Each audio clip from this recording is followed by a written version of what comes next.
उत्तर प्रदेश सरकार में मंत्रिमंडल के मेरे वरिष्ठ सहयोगी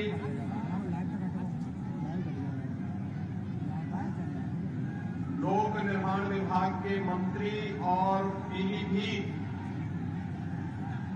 लोकसभा क्षेत्र से भारतीय जनता पार्टी के प्रत्याशी श्री जितिन प्रसाद जी, प्रदेश सरकार में ही मेरे मंत्रिमंडल के सहयोगी और इसी पीलीभीत से विधायक श्री संजय गंगवार जी, भारतीय जनता पार्टी के जिला के अध्यक्ष श्री संजीव प्रताप सिंह जी, भारतीय जनता पार्टी के प्रदेश के उपाध्यक्ष विधान परिषद सदस्य श्री संतोष सिंह जी, विधान परिषद सदस्य श्री रजनीकांत माहेश्वरी जी, उत्तर प्रदेश सरकार के पूर्व मंत्री और इस क्लस्टर के इंचार्ज श्री सुरेश राणा जी, माननीय सांसद राज्यसभा श्री मिथिलेश कुमार जी,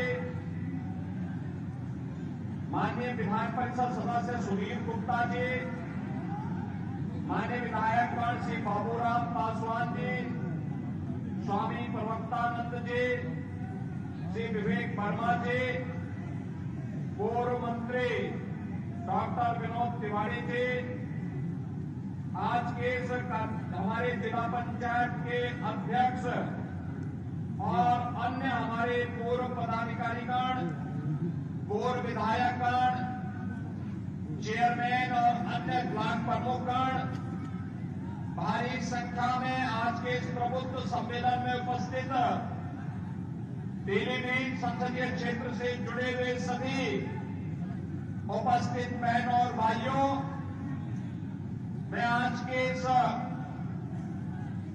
पावन धरा पर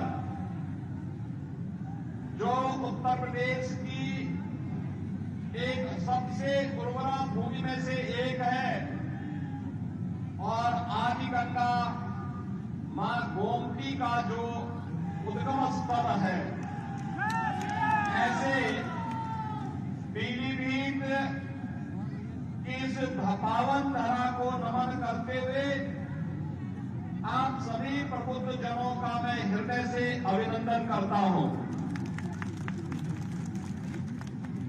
पीलीभीत हमारे लिए इसलिए भी महत्वपूर्ण हो जाता है, एक और यहां पर अपने परिश्रम और पुरुषार्थ से तराई के इस क्षेत्र में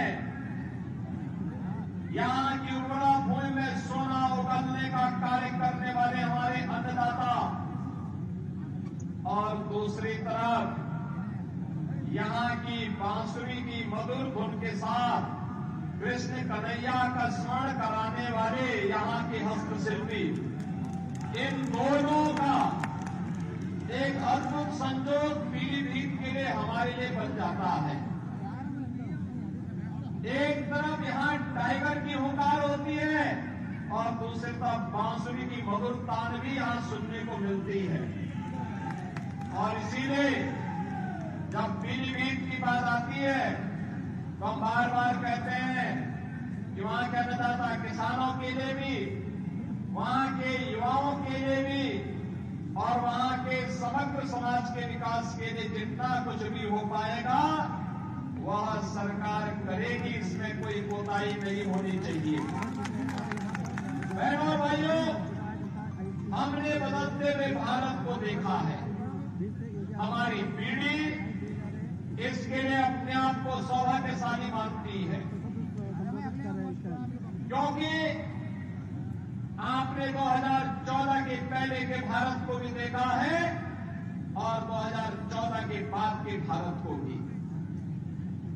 2014 के पहले का वह भारत जहां अविश्वास था, जहां पे अराजकता थी, जहां पर देश के बारे में कोई सोच नहीं थी, पूरे देश के मन में सरकार के प्रति भी, सत्ता के प्रति भी और राजनीतिज्ञों के प्रति भी विश्वास नहीं रह गया था। वह एक भारत था। स्वाभाविक रूप से जब अपने देश के लोग सम्मान नहीं दे रहे हैं तो दुनिया के लोगों ने भी सम्मान देना बंद कर दिया था। एक वो भारत था जहां पर अन्नदाता किसान आत्महत्या कर रहा था, युवा पलायन कर रहा था, देश के अंदर कहीं उग्रवाद था, कहीं नक्सलवाद था, आपस में जातीय वैमनस्यता की खाई इतनी चौड़ी थी कि कोई व्यक्ति अपने आप को सुरक्षित नहीं महसूस करता था। और उत्तर प्रदेश के बारे में तो कहना ही क्या, यहां दंगा होता था। कभी सहारनपुर में सिख विरोधी दंगे हुए थे, कभी मुजफ्फरनगर में, कभी बरेली में, कभी बहेड़ी में, कभी मुरादाबाद में, कभी लखनऊ में। कोई कस्बा, कोई नगर, कोई जनपद नहीं बचा था जहां दंगे और कर्फ्यू की कहर लोगों ने न सहे की। यह उत्तर प्रदेश की पहचान थी। बेटियां सुरक्षित नहीं थी, व्यापारी सुरक्षित नहीं था, उद्यमी पलायन कर रहा था। ये 2014 के पहले के भारत और पहले के उत्तर प्रदेश की स्थिति थी। आज 2024 में जो हम हैं, दुनिया के अंदर भारत का सम्मान बढ़ा है। दुनिया के अंदर जो भारतीय रहता है आज बड़े गर्व से कहता है कि मैं भारत का निवासी हूं। लोग पूछते हैं कौन कहां से, तो लोग कहते हैं हम उस भारत के निवासी हैं जिसको दुनिया का सबसे लोकप्रिय राजनेता श्री नरेंद्र मोदी जिस देश को नेतृत्व दे रहे हैं। हर भारतवासी गौरव के साथ आज प्रधानमंत्री मोदी जी के नेतृत्व में दुनिया में सम्मान प्राप्त कर रहा है। तो सीमाएं हमारी सुरक्षित हैं, पूरी तरह सुरक्षित हैं। कश्मीर में आतंकवाद समाप्त, पूर्वोत्तर के राज्यों का उग्रवाद समाप्त, नक्सलवाद समाप्त। अब देश के अंदर सुरक्षा का एक बेहतर वातावरण है। अब अन्नदाता आत्महत्या नहीं करता है। अन्नदाता अब उत्कर्ष की चरमता की ओर पहुंचने के लिए तैयार है। नौजवान पलायन नहीं करता है। आज का नौजवान स्वयं का स्टार्टअप स्थापित करता है। आज कोई बेटी अपने आप को असुरक्षित महसूस नहीं करती है, बल्कि अब वह फाइटर पायलट बनकर के भारत की सुरक्षा का सिग्नल करने के लिए अपने आप को तैयार करती है। बहनों और भाइयों, यह बदले हुए भारत की तस्वीर है। और उत्तर प्रदेश में कानून व्यवस्था है चुस्त दुरुस्त, क्योंकि उत्तर प्रदेश के अंदर है अपराधी और माफिया पस्त। हमने इसको पस्त किया तो उत्तर प्रदेश में बेटी और व्यापारी के साथ साथ पूरा उत्तर प्रदेश दंगा से मुक्त हो गया। दंगा से मुक्त हो गया। जो कार्य कभी नहीं हो पाया था, मोदी जी के 10 वर्ष के कार्यकाल के अंदर हमने उत्तर प्रदेश के अंदर उन कार्यों को जमीनी धरातल पर और देश के अंदर जमीनी धरातल पर होते हुए देखा है। एक नए भारत का हम दर्शन कर रहे हैं। एक ऐसा भारत जिसमें सुरक्षा भी है तो समृद्धि भी है, जिसमें नौजवान के लिए आजीविका है तो आम जन की आस्था के लिए सम्मान भी है, जहां पर कर्फ्यू तो पूरी तरह बंद हुआ है, लेकिन कावड़ यात्रा धूमधाम से ले जाने की तैयारी भी चल रही है। बहनों और भाइयों, ये उत्तर प्रदेश और देश आज अपनी विरासत और विकास की एक नई यात्रा के साथ आगे बढ़ रहा है। याद रखना, विरासत को विस्मृत करके कोई देश एक लंबी यात्रा आगे तय नहीं कर सकता। आज भारत अपनी विरासत और विकास दोनों में बेहतर समन्वय बना करके कार्य कर रहा है।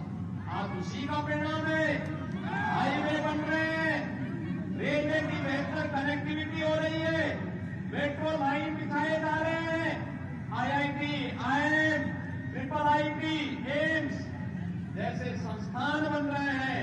One district one medical college के लक्ष्य को प्राप्त किया जा रहा है। आपका पीलीभीत जनपद भी तो one district one medical college के कारण आज मेडिकल कॉलेज प्राप्त किया है। बहनों और भाइयों, पीलीभीत में मेडिकल कॉलेज हो, ये सपना था, लेकिन आज ये सपना साकार हुआ। मैं आपको बधाई देता हूं और इसका श्रेय हमारे मंच में बैठे हुए जनप्रतिनिधियों का जाता है, जिन्होंने लगातार प्रयास किया।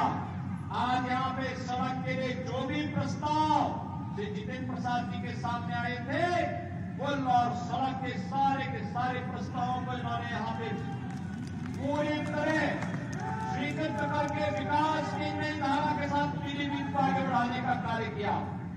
और यही नहीं, जहां यहाँ पर्यटकों के लिए इको टूरिज्म के बेहतरीन डेस्टिनेशन के लिए पीलीभीत को आगे बढ़ाने का कार्य सरकार कर रही है। चूंकि मैं पिछले दिनों में स्वयं ही आया था, वहीं साथ ही साथ यह भी सुनिश्चित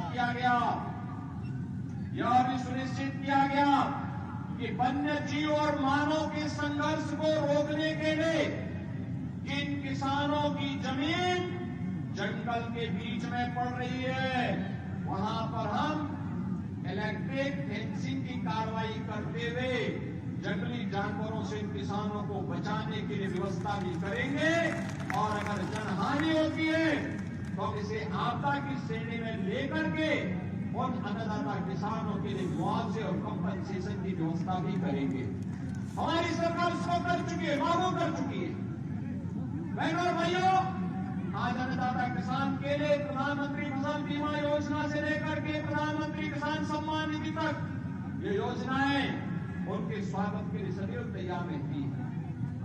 आज नौजवान के लिए स्टार्टअप और स्टैंडअप से लेकर के उसकी आजीविका और निवेश के माध्यम से लाखों नौकरी और रोजगार की संभावना उसके स्वागत के लिए तैयार बैठी हुई है। आज बेटी के जन्म लेने से लेकर के उसके शादी ब्याह तक के योग्य बनने तक उसके लिए मुख्यमंत्री कन्या सुमंगला योजना, प्रधानमंत्री मातृ वंदना योजना, बेटी बचाओ बेटी पढ़ाओ जैसी योजनाएं और तमाम ऐसी योजनाएं हैं, मुख्यमंत्री सामूहिक विवाह की योजनाएं, तमाम ऐसी योजनाएं हैं जो उनके लिए पूरी तरह उनकी सुरक्षा के लिए तैयार बैठी हुई है। हमने व्यापारी को व्यापारी कल्याण बोर्ड के माध्यम से 10 लाख रुपए की सुरक्षा बीमा का कवर किया है, तो MSME उद्यमी को भी हमने 5 लाख रुपए की सुरक्षा बीमा का कवर उपलब्ध करवाया है। और यही नहीं, हमने निजी क्षेत्र में भी औद्योगिक पार्क विकसित करने के लिए प्लेस योजना को आगे बढ़ाने का कार्य किया है, जिसका लाभ आपका पीलीभीत जनपद भी ले रहा है। बहनों और भाइयों, एक तरफ सरकार के द्वारा बनाया गया बोर्ड उत्तर प्रदेश को आज देश का रेवेन्यू सरप्लस स्टेट के रूप में स्थापित करता है, वहीं प्रधानमंत्री मोदी जी के नेतृत्व में भारत दुनिया की सबसे बड़ी अर्थव्यवस्था के रूप में स्थापित होते हुए आगे बढ़ रहा है। आपने देखा होगा जब 2014 में मोदी जी ने देश की बागडोर संभाली थी, तो बहनों और भाइयों, उस समय भारत दुनिया का 11वीं अर्थव्यवस्था के रूप में जाना जाता था। भारत उस समय एक पिछड़ू देश के रूप में जाना जाता था, और मोदी जी के नेतृत्व में दुनिया की प्रतिस्पर्धा में आगे बढ़ते हुए आज भारत दुनिया का 5वीं बड़ी अर्थव्यवस्था है। और इसीलिए हम लोग आए हैं, मोदी जी को तीसरा कार्यकाल दीजिए। मात्र 3 वर्ष में ही भारत दुनिया की तीसरी बड़ी अर्थव्यवस्था के रूप में स्थापित होगा।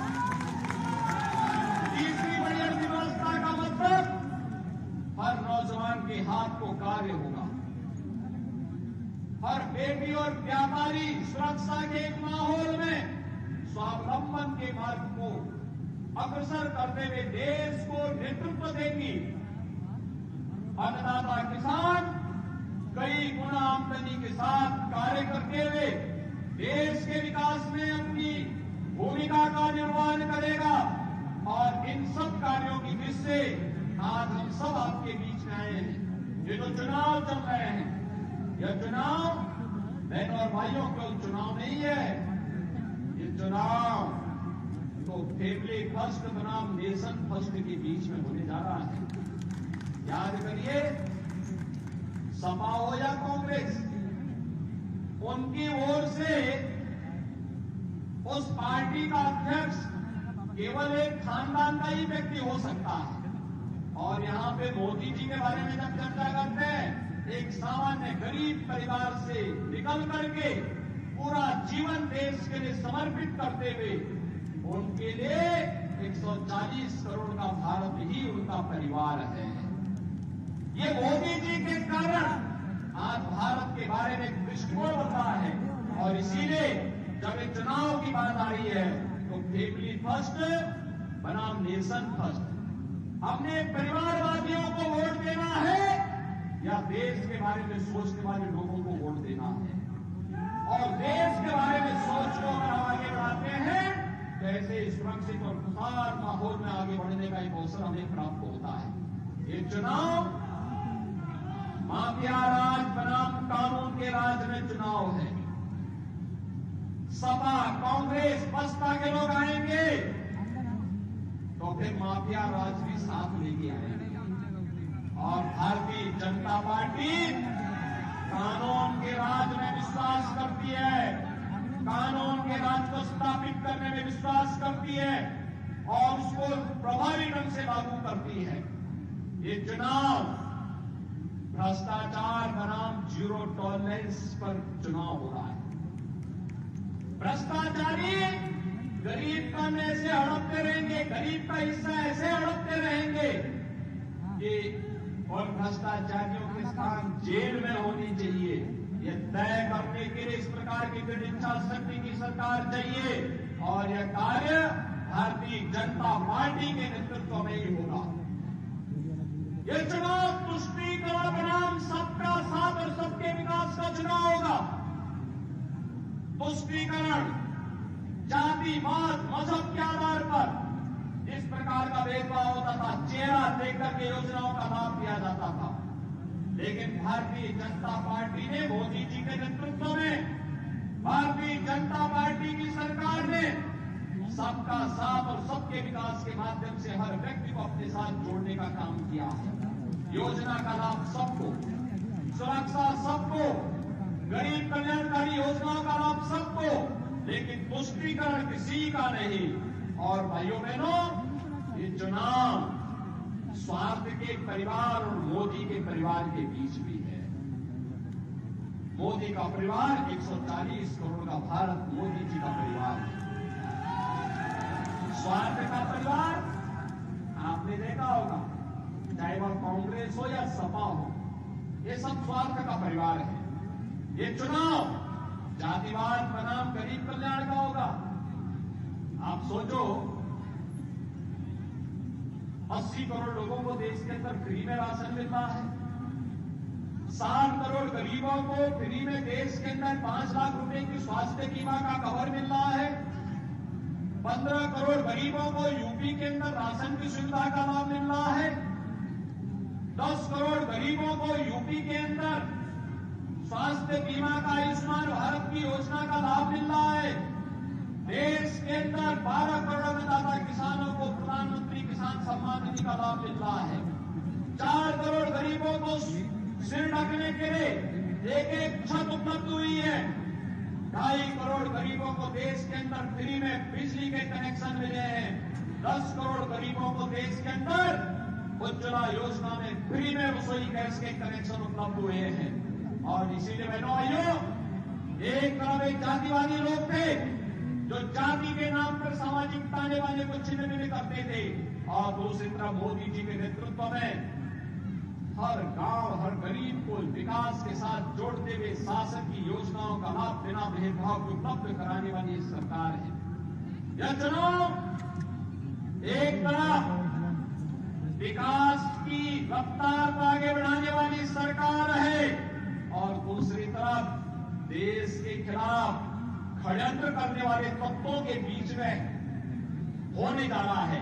और इसीलिए आज के इस अवसर पर मैं आप सबके बीच में आया हूं आपसे अपील करने के लिए। हमें तय करना है। आपने सपा और बसपा के कार्यकाल को भी देखा है। कभी युवाओं को रोजगार नहीं दे पाते थे, उनके हाथों में तमंचे लहराते थे। हमने उन युवाओं के हाथ में टैबलेट देने का काम किया है। टैबलेट आप सब जानते हैं, वे कर्फ्यू लगाते थे। हमने कर्फ्यू मुक्त उत्तर प्रदेश बना करके इसमें कावड़ यात्रा चलाने का काम किया है। और इसलिए बहनों भाइयों, वे आस्था के साथ खिलवाड़ करते थे, अराजकता फैलाते थे। 500 वर्षों का इंतजार करते हुए अयोध्या में रामलला का भव्य मंदिर के निर्माण का कार्य मोदी जी के नेतृत्व में संपन्न हो चुका है। जो कार्य कभी नहीं हुआ, मोदी जी के नेतृत्व में भारत उन कार्यों को आगे बढ़ाते हुए तेजी के साथ दुनिया के अंदर एक नए स्थान को अग्रसर करते हुए आगे बढ़ रहा है। और आज इसीलिए हम सब आए हैं आपके पास कहने के लिए कि मोदी जी की गारंटी के कारण ये सब संभव हो पाया है। बहनों भाइयों, मोदी की गारंटी का मतलब देश के अंदर 12 करोड़ किसानों को प्रधानमंत्री किसान सम्मान निधि की सौगात। मोदी की गारंटी का मतलब देश के अंदर 4 करोड़ गरीबों को सिर ढकने के लिए प्रधानमंत्री आवास योजना का उपहार। मोदी की गारंटी का मतलब देश के अंदर 10 करोड़ गरीब महिलाओं के लिए प्रधानमंत्री उज्ज्वला योजना में रसोई गैस के कनेक्शन की सौगात। मोदी की गारंटी का मतलब 12 करोड़ गरीबों के घर में एक शौचालय की सौगात। मोदी की गारंटी का मतलब देश के अंदर 80 करोड़ गरीबों को फ्री में राशन का उपहार। मोदी की गारंटी का मतलब 60 करोड़ देशवासियों को फ्री में 5 लाख रुपए की स्वास्थ्य बीमा का कवर। और इसलिए हम सबको तय करना है, हमें इस देश के अंदर फिर से सुरक्षा देने वाली, देश को समृद्धि की नई ऊंचाई तक पहुंचाने वाली, देश के अंदर बिना भेदभाव के गरीब कल्याणकारी योजनाओं को सबका साथ और सबके विकास के भाव के साथ प्रभावी ढंग से लागू करने वाली ऐसे ही सरकार चाहिए। और इसलिए देश के अंदर आवाज आ रही है, एक ही आवाज है। बड़े फैसले कर रहे हैं इंतजार, फिर एक बार,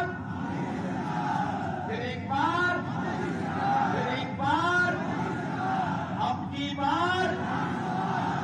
की बार। और इसलिए बहनों और भाइयों, मैं आप सभी प्रबुद्ध जनों के पास आया हूं। हमने आपको एक ऐसा प्रत्याशी दिया है जो प्रदेश सरकार में एक बड़े मंत्रालय का संचालन कर रहे हैं, जिनके पास विकास के कार्यक्रमों को आगे बढ़ाने का एक विजन है, जो सहज है, सरल है और पीलीभीत वासियों के लिए अपरिचित नहीं है। वे भी पीलीभीत के ही रहने वाले हैं,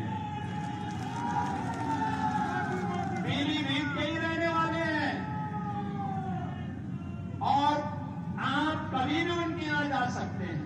कोई बंधन नहीं, कोई दुराव नहीं, किसी से बैर नहीं, व्यवहार कुशल है, सबको गले लगाने वाले हैं। और ऐसे जितिन प्रसाद जी को भारतीय जनता पार्टी ने पीलीभीत की आवाज को देश की सर्वोच्च पंचायत में पहुंचाने के लिए अपना प्रत्याशी बना करके आपके बीच में उतारा है। बहनों और भाइयों, मैं आप सभी प्रबुद्धजनों से अपील करने के लिए आया हूं। चुनाव के दौरान किसी प्रत्याशी के लिए ये संभव नहीं होता है कि वो गांव-गांव और घर-घर जा सके। हमारे विधायक मेहनत कर रहे हैं, वे जाएंगे, पदाधिकारी जाएंगे, चुनाव की प्रबंधन की टीम जाएगी और चुनाव मात्र 15 दिन आपके पास है प्रचार के लिए। और मेरी आप सबसे अपील है, मैं प्रबुद्धजनों के साथ बातचीत करने के लिए इसलिए आया हूं क्योंकि अभी 9 तारीख को प्रधानमंत्री जी आएंगे, उस दिन भी मैं आऊंगा ही, उसके बाद भी हम पीलीभीत में आएंगे। लेकिन मैं आपसे अपील करूंगा, मेरी अपील होगी आप सबसे, आप समाज की ओपिनियन को बनाते हैं, आप समाज को जागरूक करते हैं, समाज को नेतृत्व देते हैं, अलग अलग समाज के अधिवक्ता समुदाय, शिक्षक समुदाय, चिकित्सक समुदाय, व्यापारी समुदाय, इंडस्ट्री के लीडर, सीए, समाज के अलग अलग पेट्रोलियम डीलर एसोसिएशन भी होगा, युवाओं के संगठन भी होंगे, धर्माचार्य के संगठन भी होंगे, मीडिया से जुड़े हुए प्रतिनिधि भी होंगे, हमारे अलग अलग समुदाय से जुड़े, सिख संगठन से जुड़े हुए हमारे प्रतिनिधि भी होंगे। वे सभी लोग और सबसे मैं अपील करूंगा, आपकी ये जिम्मेदारी बनती है कि चुनाव को आप अपने हाथों में लेकर के जितेंद्र प्रसाद जी को देश की सर्वोच्च पंचायत में भेजने के लिए नेतृत्व स्वीकार करिए। एक एक घर तक आपको जाना है और आपसे मैं अपील करूंगा, ये जिम्मेदारी आपको निभानी होगी। इसलिए निभानी होगी क्योंकि इसके बाद तब 5 साल तक फिर आप उनको गांव-गांव में दौड़ा सकते, गांव-गांव में जाएंगे, विकास की जिन योजनाओं को लेकर के विधायकों के साथ हमारे पास आएंगे और योजनाओं को जमीनी धरातल पर उतारने की जिम्मेदारी फिर हमारी होगी। और बहनों भाइयों, इसीलिए हम लोग आपके पास आए हैं आपसे कहने के लिए, ये ओपिनियन बनाने के लिए अभी से आप निकल पड़िए, जाति के आधार पर नहीं, पार्टी के आधार पर नहीं, किसी अन्य मत और मजहब के आधार पर नहीं, हमें तो राष्ट्रवाद और विकास के लिए, विरासत और विकास के बेहतर समन्वय को आगे बढ़ाने के लिए हमें पीलीभीत को उसका सही स्थान दिलाना है, जिसका वह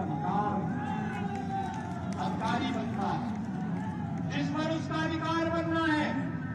पीलीभीत को एक आदर्श जनपद और संसदीय क्षेत्र के रूप में आगे बढ़ाने के लिए जितेंद्र प्रसाद जी के लिए आप सभी अभी से प्राणपण से जुटेंगे, इस विश्वास के साथ मैं आप सभी प्रबुद्धजनों का हृदय से अभिनंदन करता हूं, भारतीय जनता पार्टी के कार्यकर्ताओं का भी हृदय से अभिनंदन करता हूं और विश्वास व्यक्त करता हूं कि 19 अप्रैल को जब मतदान होगा तो पीलीभीत एक तरफा दिखना चाहिए।